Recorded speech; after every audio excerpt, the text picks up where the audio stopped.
Welcome to Liberatory Business. I'm your host, Simone Seol.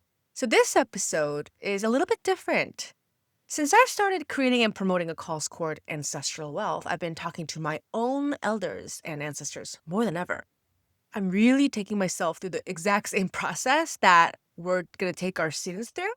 And it's incredible what this is opening up for me personally. Like, for example, it occurred to me to ask my mom in a formal way the story of how she and my dad built a seven-figure business in Korea for 20 years, starting when they were 50 years old, almost completely broke, and having zero experience running a business before.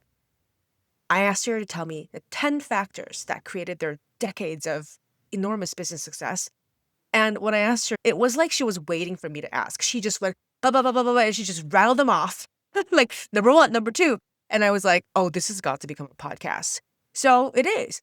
Of course, she mostly only speaks Korean, so I fastidiously transcribed her words, translated them, and I'm sharing them with you here. And once I had my sister and collaborator, Dr. Joey Liu, listen to it, we both realized that this was something rare. Business wisdom from a living lineage. And most of it, stuff that would never be taught in a business school. Let's get into it. When you both graduated in the US and we came back to Korea, our bank accounts were almost empty. 5 years of supporting two kids overseas, for our level, that was astronomical money. Back then, every single day, the only thing your dad and I talked about was how do we get them to graduation? How do we make money? It was endless. Eventually, maybe luckily, a sponsor appeared in Sogongdong. The deal was dad would receive 10% of total revenue. The sponsor would take the rest because he would cover rent, advertising, ancillary, services, expenses. The revenue split felt extremely unfavorable, but we thought we could learn how to run a business for the first time. So we said, okay, and we signed. From that moment on, mom and dad commuted together 7 days a week. We didn't even have a car. We took the subway. Dad only lectured, and I handled membership management. I set up a blog, I ran the blog, and I also helped to create ad creatives. My salary was zero, but I still worked at full intensity. After about 5 months, the members that I was managing had grown a lot. The revenue was growing, and the owner didn't even know our content. He was just a pure merchant mindset, and I started to not like it. At that point, I thought, if I did this myself, I could do it better. So I suggested to dad that since the business was going well, we should ask for an extra 10% incentive. Dad agreed, but when we told the owner, he suddenly blew up. When we signed the contract, because there was no contract term written, he thought he could basically use dad forever until the day the office closed. And he claimed that we were violating the contract. Your dad and I had been naive. And when he started raging and threatening, we got scared. So we went to a lawyer, showed him the contract, and the lawyer said we could actually terminate immediately with no problem because there was no contract duration written. So dad went back and told the owner exactly what the lawyer said. And the guy gave this weird, sneering look and said, let's talk in a few days. A few days later, the owner suddenly came back with a meek expression saying he'd pay us an extra 10%. But we told him we'd rather just quit and slowly build our own business. But he begged if we would take over the deposit and monthly rent of the office and acknowledge his interior construction costs, then he would hand over the place to us. We thought actually, hey, that might not be so bad. So we put up our home as collateral, got a bank loan for the deposit, and then under your dad's name, Sargimun Mind Research Institute officially began. And then the story ends there, but that's the end of the beginning of the story. And so when I asked my mom to tell me about 10 factors, 10 things that she did that contributed to the extraordinary thing of being able to run a seven-figure business. I mean, I'm talking seven figures annually for close to 20 years. She rattled these off, these 10 things, as if she was waiting for me to ask. We were on the phone and she was like, well, number one, da, da, da, da, number two. And I was like, okay, hold on. I was like, I have to write down everything you're telling me and then I have to translate it into English. And so I wrote down everything she said verbatim. and I translated it, and I'm going to share those with you. The 10 factors that created my parents' seven-figure business, of which my mom was really the mastermind, so how my mom did it. Number one, I thought only about work. Totally tunnel vision. We were desperate. Before we started the business, we really were desperate. We'd already spent almost everything that we had, sending you kids to school in the US for 5 years. And for our circumstances, it was way too much money. So our accounts were basically drained. And in that time, your dad had even resigned from his university job, which made things even more uncertain. For mom and dad, getting you two through university became our single sacred mission. Because of that, when we started working, we really went all in. It was 24/7, only thinking about work. For example, like how long should a program be? How much learning volume is right? What tuition would make the students happy and also make your dad happy? How do we create courses that people would naturally want and to apply to their own work? How do we handle blog content? What about community strategy? How do we operate study groups? And while thinking about those things, also thinking about how to do daily workshops at a cost that a lot of people could join. And the days were never long enough. Number two, when things were going well, I was working hard to keep things going well and then focus on creating quote unquote cash cows that could carry us through lean times. Thankfully, at some point, business hit a stable rhythm and then new questions emerged. Like, we're doing well now, but what are we missing? How far could this actually grow? We thought about those things ahead of time. And we tried to figure out what members wanted from us beyond the formal education content.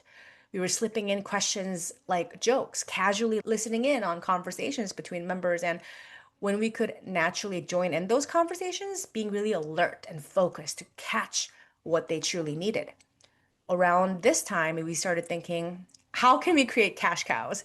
That's when we decided to produce video classes, hire staff, film your dad's lectures, edit them, and sell them on our website. Third factor, from the bottom of my heart, I was so thankful to everyone who engaged in business with us because they were providing for our food and you guys' education. Even really rude people or just really unpleasant customers, I was still grateful for them. So I did everything I could do to treat them in such a way where they could feel our gratitude. In fact, we treated every member like a benefactor sent from heaven, feeding our family, educating our children, letting us keep the office lights on. We were genuinely grateful. Whenever someone made a deposit or swiped their card, almost like as a joke, we would say, study well and make back multiple times what you paid. But we meant it. Again, even with customers who stressed us out or treated us badly, we tried not to hurt them with words or not to judge them based on our own assumptions. Number four, there were failures. I tried to put it behind me as quickly as possible and pour everything into figuring out how can I overcome and do what's next. Strictly speaking, it wasn't failure, it was pain. And because it was our first time running a business, we'd never run a business before. We were ignorant about things like taxes. And so we delegated everything to an accountant, and problems happened. We were audited by the National Tax Service for 8 months, probably the most terrifying period of my life. And this is Simone again, just interjecting to say, I remember this period and my mom literally got ulcers. And back to reading my mom's words. In the end, I studied taxes like crazy, realized that it was our ignorance that caused the audit and paid a huge penalty, and I accepted it. This happened because I didn't know. After that, as a symbolic restart, I poured energy into remodeling the office.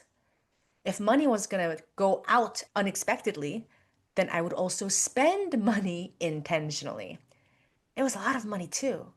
It was a purging expense. And every time money went out, I whispered internally to money, let's meet again, but next time, even bigger. Five, if I came into some profit, I saved 95% and spent 5% on what made me happy. When you immerse yourself in work, you are at risk of disappearing. Your body and mind get used up. So every time income came in, I spent 5% on something that made me happy. I gave myself small awards. And many of those rewards were like objects. And even now, when I come across those objects, I feel the same happiness again. Rewarding yourself and not withholding praise from yourself, this is one of the most important keys to doing the work. Number 6, we did not spend excessively, but we never held back on investments that were truly necessary. For example, we bought comfortable chairs so that visitors could sit and wait in a pleasant space. Even if the classroom desks or chairs only had a small issue, we replaced them immediately. If someone wanted a copy of Dad's book, we gifted them one. If a new projector with better performance came out in the market, we bought it. In that sense, we always acted quickly and decisively. 7, we always kept any promises we made, and we never made any promises we could not keep. If members wished for extra supplementary classes or study group support after the main class ended so they could get more out of what they learned, we provided all of that for free. We also always tried our best to answer questions, give good advice to those who were starting their own practices. We were very sincere about the concept of aftercare. And if someone could not attend class properly, we sent them the class files for the days that they were absent so they can easily get back in when they returned. But in the opposite case, if someone was absent too often or had a bad attitude that negatively affected other students or constantly complained, we told them not to come back anymore and we offered them a full refund. This was also stated clearly on the class application form from the very beginning. We were very sincere also about being that bad cop role sometimes. But as a result, there was not a single case where someone dropped out mid-course after paying. Number 8, no matter how profitable an opportunity was, if it didn't feel right in my heart, I didn't do it. I never gave into temptation. And even though there were many sweet temptations, some organizations suggested that they would handle the teaching and they would use their own intellectual property and we should just sell our name, sell our institute certifications or completion documents. Some people said with the number of members we had, each certificate would create a huge extra income for us. Another person said they would give us tens of billions of won if we joined their training center. Others said they would find people for us if we gave them a commission. There were so many examples like this. I said no to all of them. They didn't feel right. Number 9, I was always careful not to become too close nor too distant from the members. This work is about human relationships. Even though we have to serve everyone equally, of course there are people that, some people you like a little bit more, some people that feel a little bit more unpleasant. So I was extremely careful. Human relationships, no matter how good, can't last perfectly forever. And the closer people get, the more points for friction arise. So I tried not to get too close. Also, for members who might feel insecure or hurt if they sensed that they were disliked, because they're paying to learn, I tried even more to show a good face and to speak gently so they wouldn't feel wounded or view us negatively. I'm sure I didn't do this perfectly, but the effort to maintain harmony without discord over a long period of time turned out to be effective. Okay, so that's the 9 things. After these 9 things, I asked my mom certain questions. I feel like questions that a lot of us would want to ask someone like her. So here goes. I asked her, how do you deal with big disappointments or failures?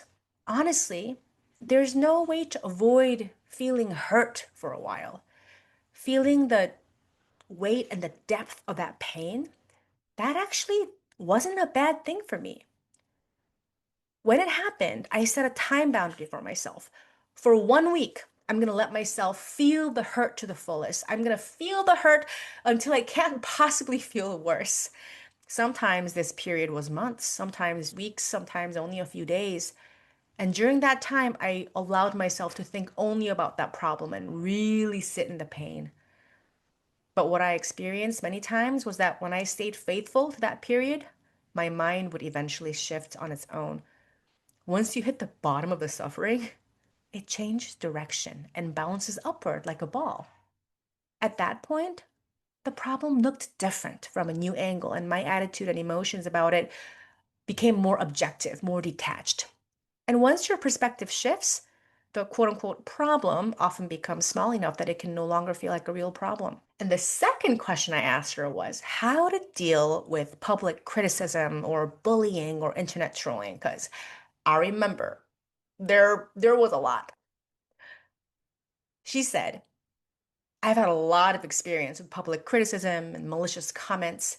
The Korean Medical Association even filed a criminal complaint to the prosecutor's office saying that the hypnosis your dad was teaching violated medical law, and it was covered on the news.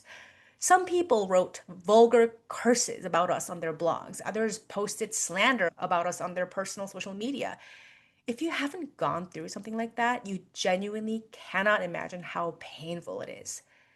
There were times when I tried leaving clarifications in the comments too, and strangely, those were ignored. The explanations just became fuel for more hurtful replies, one after the other. And in those moments, I felt terrified, like their posts might completely destroy us. And I felt furious that those baseless lies could harm our livelihood.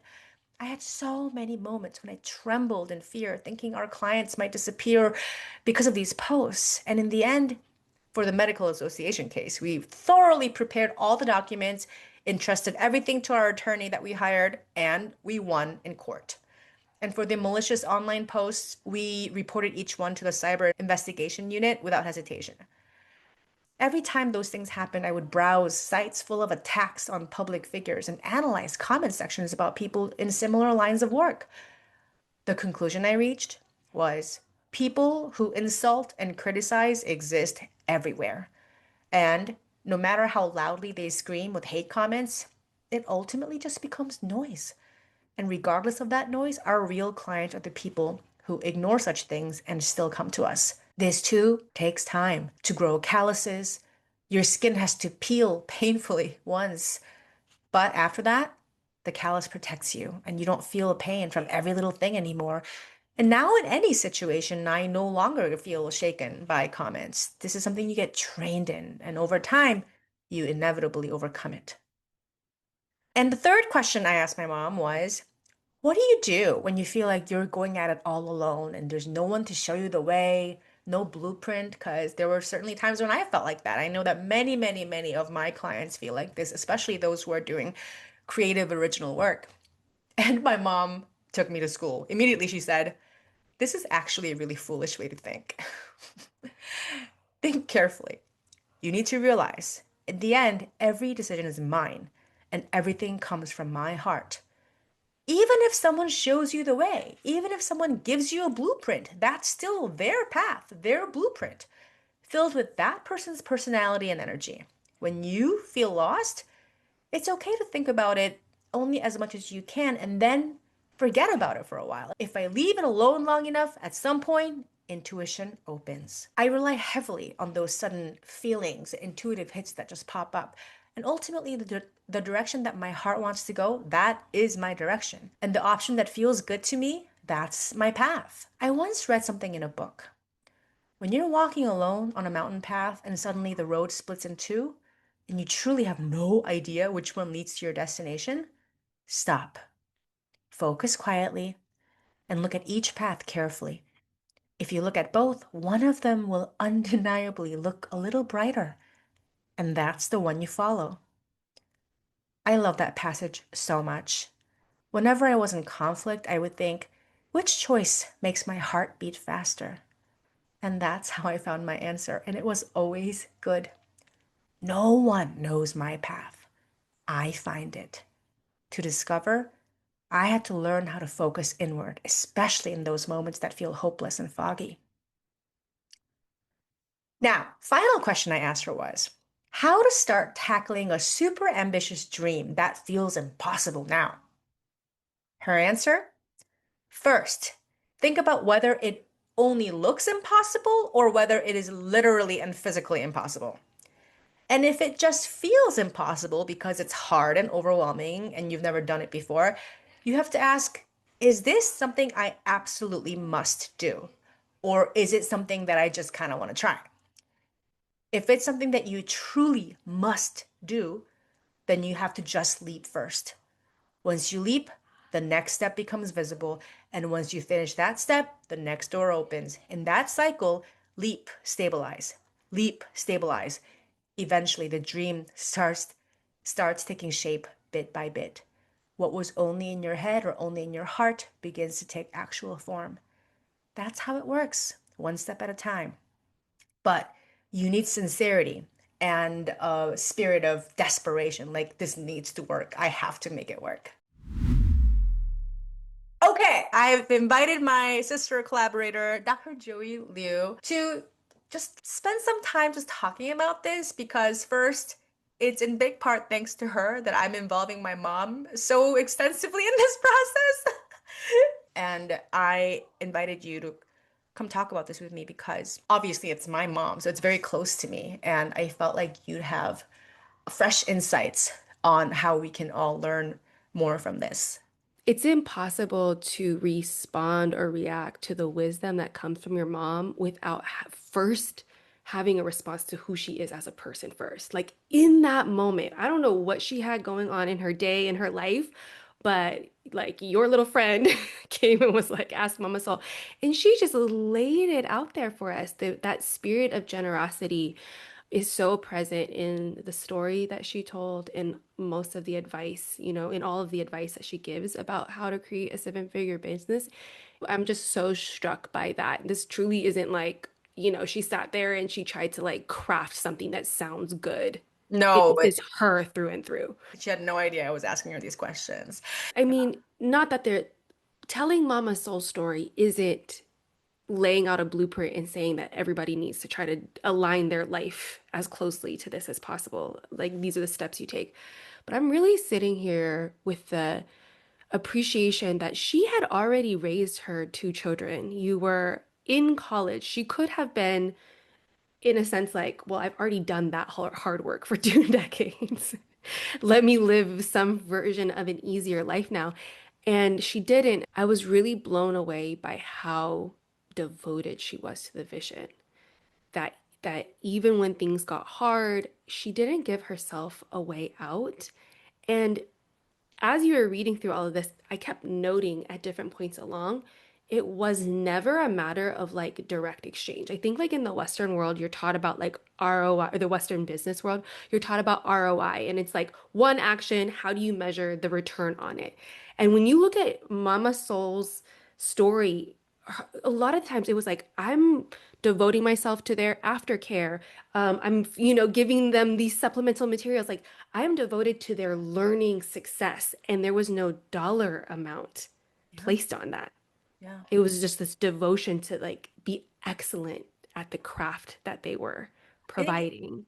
I think it was her devotion to collective flourishing, to really Mm, enriching the lives of everyone that came her way and being of just the most sincere, devoted service to them was just as important as making the money to educate us. And I mm, don't think she could have thought those two things apart. She couldn't compartmentalize. It's a mm. spiritual orientation thing. So many aspects of spiritual orientation resonate with my own Asian worldview. There's something that's really striking when she talked about learning from her mistake around taxes and losing some of that tax money due to just what she called ignorance, like not knowing. Totally checking myself. I'm like, I need to learn about taxes better because I'm, there's just so much technical skills there. But she says, that when she accepted that that money had to flow out for her to learn her lesson, but then she made a really remarkable choice after that, which was to intentionally spend money and purge the energy. And immediately I That's so recognized Asian. it's so feng shui, Yeah, it's it's so very Taoist. Taoist. Yeah, yeah. My excitement grows about putting these conversations out there. I am so curious and excited what other folks, as they tap into their cultural and ancestral paradigms and lenses, what your elders and what your ancestors would say. I'm starting to see this big picture of this compilation of all these. I love that so much. It's not just our Asian culture, but It's not. it's like your Arabic culture or your Haitian culture or whatever it is, right? There's so many things that she's told me, she's taught me over the years that really create my entire orientation towards like business and money and wealth. And one of the things that she always told me is if you're paying someone, if you're like negotiating and haggling, or if you're paying them, but you're like, oh, this is too expensive, you're like mumbling under your breath. She's like, Mm. that's such bad qi. Like, am I saying that Mm-hmm. right in Chinese? Chi. Yeah, Yes. in Yeah, Korean, it's perfect. qi. She's like, that is how you block your own fortune. Like, if you're gonna Mm. pay someone, pay them fast, pay Yes. them with a grateful, joyful heart, and pay them, Yes. make the payment with like blessings for them. And so whenever she caught me doing it, oh, I gotta make this payment. I don't know if I can afford it. It's too expensive. I don't know if she's like, don't do that. Don't do that. Right. And if Mm-hmm. you can't feel glad and joyous about paying someone or for something, then don't buy it. Yes. Right. I'm like so tickled right now. I'm feeling so affirmed because I'm thinking about like when I first started my business, how many gifts I would give, or if someone did like help me proofread one of my workbooks, I always either sent a gift. And this was just sort of intuitive. I'm wondering for you all listening if you're starting to think about like what little intuitions have glimmered up for you over time that felt so unconventional or not mainstream. Because I remember having some people kind of comment like, why would you do that? Like, you're not profitable yet. Like, you know what I mean? And it's like, Yeah. I would tell them, no, in my culture, we believe like when you give gifts and you give generously, it's gonna come Reciprocity. back to you tenfold. But you have to keep, it's a cycle. So you just Cycle. keep giving and receiving. And you could be giving in time, in excellence, as evidenced in Mama Soul's story, like giving of the services, of the knowledge, of the care. It's gonna come back to you. I think that was such a deeply ingrained thing in me, this belief in the law of reciprocity, which means Hmm. that if you give more than you take, it always comes back to you multiple fold. Let's talk about this. In addition to the generosity, there's this sense of just like laser sharp discipline, Oh right? yeah. Oh So yeah. I'm looking at we kept any promises we made and we never made any promises we keep. This discernment to no matter like if something was profitable, if it didn't feel right in her heart, never gave into temptation. This is another aspect maybe of like Asian like Confucianism or whatever, like just this fierce discipline and discernment. This is again part of the lost paradigms that isn't given or trained in Western education. As you can see here with Mama Soul, when you do practice these skills and this discernment, it taps into a deep power, right? Yeah. And there's always hype, right? When something becomes successful, and there's always people who are going to be attracted for the sparkles and the shimmer of success and fame and all that. But that's always temporary, right? Mm, And I think that she was able to achieve that longevity and loyalty from people because over time, her absolute unyielding dedication to scruples and principle and a sense of honor becomes so evident. I think people who don't have that, they mm, can be a one-hit wonder, like you can have a flash of a success and then it fizzles. I think that's what maintains your operation in the long term. What are your values? How yeah. steadfast are you in your morals? What are your morals? And are you living by them in a way that matters, which means when it's a sacrifice, when it means you have to leave Yeah. money on the table, right? When it's the harder thing to do, right? I think it's important here that you said living out those morals and values because more values or ethics has become such a buzzword Right. in Western business. But in each of the examples that you read in your mom's story, she added tangible anecdotal evidence. Like you didn't ask for it, but when you talk about like morals, she talks about treating every single customer, including the rude ones, including the ones that treated them poorly. She said she treated them like a benefactor sent from heaven. And she gives this really tangible example of wishing that whenever somebody paid their tuition, that they would make it back multiple times and that they would never hurt. Like, talk about that being a skill that's missing Can I in tell you so many people something? today. I knew that because she told me that consistently. Like she'd be like, I'm going to bed, and before I go to bed, I'm gonna pray for the people who came and learned today. I'm gonna pray for the person. Mm, Like this was a daily devotion to her. She prayed very sincerely for everyone that crossed paths with her business. This isn't altruism.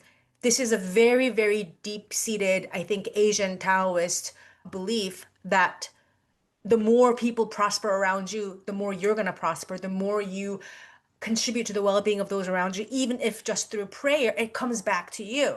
In this interrelated Asian point of view, self-interest and communal interest aren't separate. They're the They're same not separate. thing. If another thing that I've been raised on, another principle, belief system that I've raised on is you always exercise generosity towards others when you don't have to. You always are kind to people when you don't have to, because all of that comes back to you and your descendants. For And it was disorienting for me for a while to sort of adjust to a Western mindset where it feels like a competition, right? Yeah. Between self-interest and looking out for others. I can't look out for me unless or until I look out for you, but it's not Exactly. in the sacrifice of me. It's my Exactly. worldview is that we are inseparable. We're so connected. I love studying and looking at the world through living systems theories. So when you look at biology, when you look at physics, interconnected living systems reverberate the very same lens that we're talking about, which is that the survival and the flourishing and the thriving of every part of the connected system, right? There's no such thing as individualism. Yeah, Individual functions to make the whole flourish, and the exactly. flourishing of the whole benefits the individual member. Exactly. I know for a fact that it's not just East Asian culture. I'm just speaking on behalf of what. Yeah, because that's our lived experience. Yeah, yeah, yeah, yeah. Yeah. So speaking of Asian practicality, right? I always think of my mom as being way like spiritually more like strong than I am because she's just so strong. But one thing that really strikes me is even when she goes through like the hardest thing, the bitterest disappointments, like the hardest failures, there's something so pragmatic about the way she talks about it. It's like, yeah, you feel the pain and then you like let that pain like Mm. be the lesson and then you learn what you have to learn and then you keep going. So I feel like, I don't know how to say this right, but I feel like in the Western world, people over sensationalize pain or disappointment. Yeah. It's like we're gonna sit here and like analyze our childhood trauma and like Oof. there's a sense of self-indulgent wallowing, if I may. You know, Yeah. this isn't about pushing down pain or repressing it. Like my mom said, she just gave herself all the space that she needed to just really feel that. But also, it's about not over dramatizing your pain. Okay, this happens. Like, okay, this sucks. Okay, let me feel the suckiness of the suck. And then what's next? Just kind of like, let's learn from it and move on, Like, It's so Taoist though. It's like this non-attachment to the pain, like yes, recognizing that the pain exactly. is here for a moment, it's here for a purpose. Why would I not feel it to the fullest? It's with me right now, but I don't have to make it my whole identity and my whole story. I don't have to make everyone in the world aware of it and feel it with me. Like it's just Exactly. something to go through for right now. And listen, I'm not saying this from a holier than thou perch because talk about wallowing in pain. Like I could have won an Olympic medal in that at many points of my life. And so it's not that I don't understand that, but at the end of the day, does it move us forward to build an altar to our pain and to like circle around it endlessly, because I think ultimately there comes a point where you realize, okay, building is more interesting than like Mm. examining my pain in the greatest detail. So what's coming up for me right now? I know from hearing your mom's story, she worked incredibly hard. I have witnessed in the few months that we've worked together, you working incredibly hard. There is This is not a substitute for working so hard and so like long hours and with rigor and high standards, but there's a comment right here is that you really enjoy what you do. Like there is a choice to just be joyful. You do not have to be a victim to your own business and your own building. Like you can enjoy working really, really hard and then watching that become the thing. Like your mom said something about it goes from an idea in your head and your heart to taking on form. Like I can't think of anything more miraculous and despite all the hard work, like what a joyful process. It doesn't have to be a story you tell that is so painful and you're the victim to your own creation. Not everyone in the world is so fortunate to be able to earn a livelihood from our heart's deepest passion. Mm. there are many of us who, many people in the world who have really amazing gifts, ancestral endowments, with which they can do a lot in the world, but they can't because there's just no opportunity. Or Yeah. there are so many people like that, but people like you and me, we're so lucky Hmm. to be able to do the work that comes from the deepest place in our hearts and spirits and Hmm. have it be, something that can take care of our families. Yeah. That being such a blessing, like being able to live one's ancestral assignment is such a blessing. And I think this ties into when my mom talked about the importance of gratitude. Mm-hmm. And I think that deep sense of, I really think one thing, and I think is this is Taoist and Asian, even though not exclusively Asian, is this like deep, grateful reverence towards life and understanding it Yeah. as a gift, right? And I think this is not only Taoist, but also Confucian, like your parents gave you life, and that is Yes. the biggest gift is your life, right? And I think that fundamental sense of indebtedness to your Hmm. ancestors, to the universe for the gift of having a body and breath, like Yeah. that permeates how we see the world. And that I think is a critical ingredient to the stamina, right? Mm. And Yeah. the sense of resilience that fuels us for the long run. Because I don't think you could do it otherwise. I don't think you could keep going for 20 plus years like my parents did. And by the way, even more remarkable thinking about how when all this started, she was 50.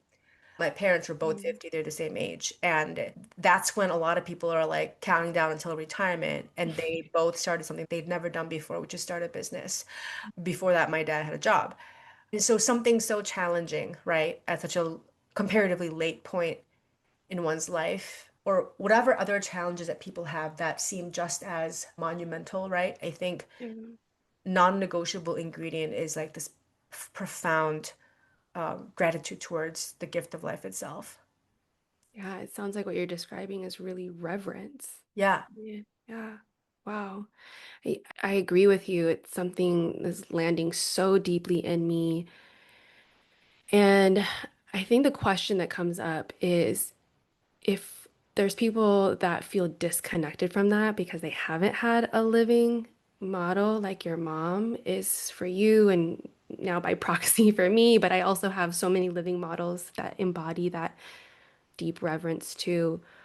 What would you say about where someone can get started in rooting into this like non-negotiable ingredient of gratitude and reverence to have stamina to do the long work?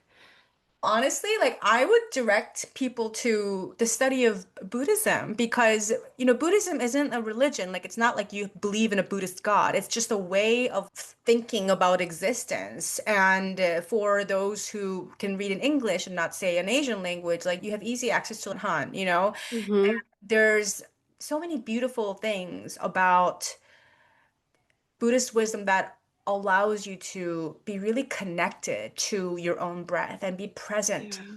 to the constantly unfolding miracle that is life. And I would say honestly, like apprentice yourself to a living wisdom lineage, even if it's just by reading books. And I think that's really hard if all you've been exposed to is modern American culture or some other kind of modern westernized industrial culture where that's not something you grew up with. It can be hard, but the I think the invitation is always there. People have been keeping these wisdom traditions alive, and there's so many people teaching, um, and make sure to learn from real teachers. I actually think Buddhism is a very good entryway. When I think about the best teachers in like Buddhist traditions, I really think that they teach most powerfully through the version of humanity that they live out. Like, I'm thinking about these teachers, they laugh so easily, they find joy, they really embody gratitude. And so, I have a suggestion that I'd love to just offer, Please. piggyback off of yours. If you could be present enough in your life now and just start to scan your surroundings and see if there's one person, and maybe it's not somebody you're super close to, maybe it's an acquaintance, maybe it's somebody in your workspace or in your neighborhood, but who embodies that quality of just simple joy and gratitude. And I think sometimes these people in society get sort of like categorized as being Mm, simple-minded. right. But I think we Right. have so much to learn from folks who don't complain very much and are genuinely grateful for almost everything. I actually think the real reason I thought about Buddhism is because I think, you and I know this, but the source of suffering is attachment, right? Yeah, Expectation. So I think people, especially Westerners, the unhappiness begins where, well, it's great that I'm alive and healthy, but I don't have enough money for this. I want this. I don't have that, this thing that other people have. I'm entitled to this, so all of this attachment and over desire, right? That's a very specific Buddhist term, is what creates suffering. And I think Buddhism is what allows you to see that what we call the quote unquote simple-minded person really is the sage. yeah, It's not about lacking intelligence, it's about not making those attachments the condition of your happiness. yeah, exactly. You can't hold bigger things until you know how to steward and hold what's in your hands well. So, this idea of, yeah, I'm alive and I'm happy. Okay, do the most that you can with that. Appreciate that to the most instead of just feeding that hungry ghost or that complaint that I don't have enough. But are you doing the most and are you appreciating the most with what's in your hands? In your being, in this somatic body that you have? Are you stewarding that to the utmost flourishing? Because if you are, then automatically, like by laws of nature, you're going to expand, and what's going to flow your way is going to be more and more. This is like so clear in your mom's story, right? This is so clear. And to grow, I think, at the pace that she grew, how could she not when every person that's walking through those doors, she's praying for at night, she's handing all these materials, she's making sure they're sitting in the best chairs, like she is stewarding what she has in her hands to the uttermost, and of course she's going to be given more each year. I can't believe that it's taken me this long to actually talk about this. And one of the Mm. things that I'm so grateful to you for our friendship is that I actually get to be who I am, which is the product of my parents making, and say I do actually owe everything to my parents. It feels like I'm finally getting to tell people who I really am. So, and it's such a big part of that. I feel so indebted to you. Oh, you're gonna make me cry on this mic because I've just received so much. Like I've told you, it's beyond measure. The wisdom, the care, the love, the support that your entire family, like I didn't just get one friend. Like even if I just got Simone as my friend, it would have been such a blessing, but like your entire family unit has come on board. What I feel like I get to talk to them via you like every That's few true. days. Yeah, Joey's like, ask your mom, ask your dad. And vice versa. I'm like, ask your aunties. Yeah. That is actually a really decolonial model of like doing business, is heavily involving our families. Yeah. But listen, if you're listening and you're like, oh my God, the what Simone and Joey are talking about, like I want in on that. I want to invite you to Ancestral Wealth because that is literally the cocoon that we're creating where we could Mhm. talk about lineage, collectivistic values, the spiritual orientation, all of it, because we cannot think of these things apart from business. Like it is Yeah. all one and the same. Just like what Simone talked about, how she's unraveling so many of these stories and how it's feeding her in this moment. Yes, we're inviting you into our space, but a lot of the work that you'll be doing is going into your soils, your families. We will be supporting you to have these conversations, maybe for the first time, maybe not for the first time, but deepening them, and we'll be there with tangible support and energetic support as you do this work too. And for some of you, it might mean the beginning of the process or the continuation of extensive healing journey, right? Yeah, With you and your people. And that is something that both of us have a still lot of. doing. We have things to share about that. Yeah, yeah, And so wherever you are, whatever you're craving, we got you. Listen, Joey and I were crying like crazy yesterday because We just got an email from one of the students who downloaded our free course, Building Post Capitalist Wealth. And she said I can share any part of it. So, Stephanie, shout out to Stephanie. She sent us a story and a picture of her and a group of her people in Nashville, I think it was, getting Hmm. together, printing out the workbooks. And And coloring pages that they made. We didn't offer coloring pages, but it was I so think Stephanie cute. created coloring pages depicting each of the people in that group and like their faces. And on top it says, I'm building post-capitalist wealth. Oh, And chills. it just, we lost it. We lost it. And we've heard from several other people who are like, I'm going to start a study group. Listen, Yeah. building post-capitalist wealth for people of the global majority, the course is free. It is a fan-fucking-tastic thing to build a study group around. Grab Hmm. your friends of the global majority and download it and start the study group. It's going to change all of your lives. Like it is monumental work. That's the free pre-work course that we are making available. That's obviously includes an invitation to join the full course Ancestral Wealth, the 8-week intensive and practicum that's starting in December. But if you just did the pre-course, that is a whole ass complete Of education course. that stands on its own. And why are we offering it for free? Well, just like Mama Soul, like we are in this not just because of cash return, even though we're going to talk a lot about money in the course, but we have big goals about changing. We keep saying change the internet, change the world, change how people view themselves in their communities, their role in the revolution. And so Stephanie's story that she's so graciously shared with us, like that's evidence. We just thanked our ancestors. We're like, our prayers are being answered. We can't wait to see little glimmers of that happening everywhere. We want everyone talking about these things. Maybe you already are because we're just tapping into collective consciousness too. Let's aggregate that because this is how systems actually start to change. This is how we actually start to shift paradigms. Simone and I are fully trusting that the resources are going to flow in, whatever. We don't care. We are here to do our best and offer our best so that you all can get liberated and do it with your communities and do it with joy and creativity. And just as sincerely as my mom prayed for her customers, like Yes. Joy and I are praying just as devotedly for every single person listening to this podcast, every single person that follows us and benefits from our work, every single person downloading the free courses. If you're one of them, our prayers are going to you and for your flourishing, for your freedom, for you to have everything you want, for your descendants to have everything you want. Mm. Okay, I guess we can cut off here. Thanks for listening. Thank you so much for listening. And Joy, we'll talk to you next time. Bye. Bye.